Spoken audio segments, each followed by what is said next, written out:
శరన్నవరాత్రుల్లో రెండో రోజు అమ్మవారు శ్రీ గాయత్రీదేవిగా దర్శనమిస్తారు. సకల వేద స్వరూపం గాయత్రీదేవి. అన్ని మంత్రాలకు మూలశక్తి ఆ మాత.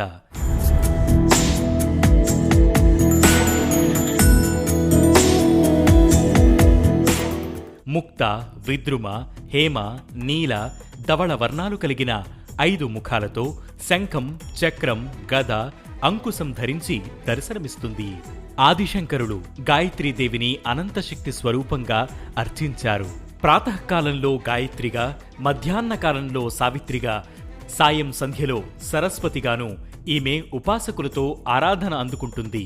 ముఖంలో అగ్ని, శిరస్సులో బ్రహ్మ, హృదయంలో విష్ణువు, శిరస్సుపై రుద్రుడు కొలువు ఉంటారని పురాణాలు చెబుతున్నాయి. ఈమెను ధ్యానిస్తే అనంత మంత్రశక్తి కలుగుతుంది.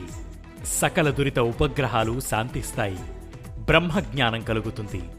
గాయత్రి ఉపాసన వల్ల బుద్ధి తేజోవంతమవుతుంది. గాయత్రి మంత్రజపం చతుర్వేద పారాయణ ఫలితాన్ని ఇస్తుంది. ఓం భూర్భువః స్వః తత్సవితుర్వరేణ్యం